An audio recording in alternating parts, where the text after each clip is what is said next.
ಮಳೆಯ ಹರಿಸಿ ತಿಳಿಸೇ ಬಿಡುವೆ ಪ್ರೀತಿಯ.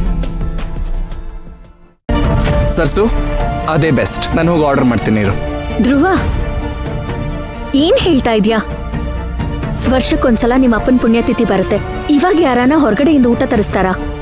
ಮನೇಲಿ ಅಡ್ಗೆ ಮಾಡಿದ್ರೇನೆ ಅವ್ರ ಆತ್ಮಕ್ಕೆ ತೃಪ್ತಿ ಸಿಗೋದು. ಸರಿ ಸರಸ್ವತಿ, ಮನೇಲಿ ಸ್ವಲ್ಪ ಕೆಲಸ ಇದೆ, ಬರ್ತೀವಿ. ಪಂಕಜ, ನಿಮ್ಮನೇಲೇನೋ ಕೆಲಸ ಇದೆ ಅಂದ್ಯಲ್ಲೇ? ಹೌದು, ನಾನ್ ಮರ್ತೇ ಬಿಟ್ಟಿದ್ದೆ. ಸರಿ, ನಾನು ಬರ್ತೀನಿ ಸರಸ್ವತಿ. ಸರಿ, ಬಾ, ಹೋಗೋಣ.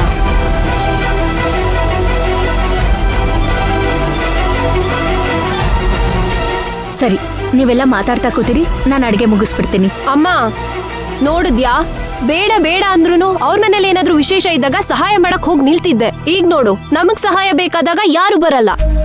ದೀಪಾ, ನಾವು ಸಹಾಯ ಮಾಡಿದೀವಿ ಅಂತ ಅವರು ಮಾಡ್ಲಿ ಅಂತ ಬಯಸ್ಬಾರ್ದು.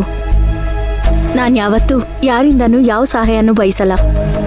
ಏನಾಗಲ್ಲ ಬಿಡು, ನಾನೇ ಮಾಡ್ತೀನಿ. ಹೌದೌದು, ಕೈ ನೋವು ಅಂತಿದ್ಯಲ್ಲ, ಹೇಗ್ ಅಡ್ಗೆ ಮಾಡ್ತೀಯಾ?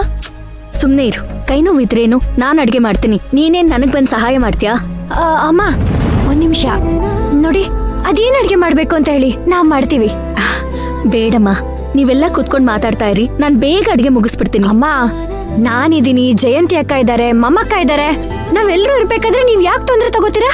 ಹೌದು ಅಮ್ಮ, ನಾವೆಲ್ಲರೂ ಸೇರಿ ಅಡ್ಗೆ ಮಾಡ್ತೀವಿ. ಪರವಾಗಿಲ್ಲಮ್ಮ, ನಾನ್ ಮುಗಿಸ್ಬಿಡ್ತೀನಿ. ಅಮ್ಮ, ನಾವ್ಯಾರು ಮಾಡಿಲ್ಲ ಅಂತ ಅನ್ಕೊಂಡಿದ್ದೀರಾ?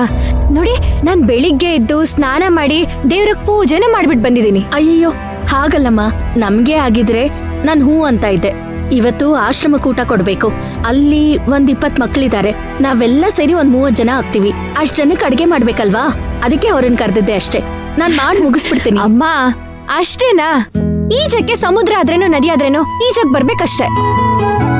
ನೋಡಿ, ನಮ್ಮೂರಲ್ಲಿ ಏನಾದ್ರೂ ದೇವ್ರ ಪ್ರಸಾದ ಮಾಡ್ಬೇಕಂದ್ರೆ ನನ್ನನ್ನೇ ಕರಿತಿದ್ರು. ನಮ್ಮೂರಲ್ಲಿ ನಾನು ಅಡ್ಗೆ ಬಟ್ಟಿ.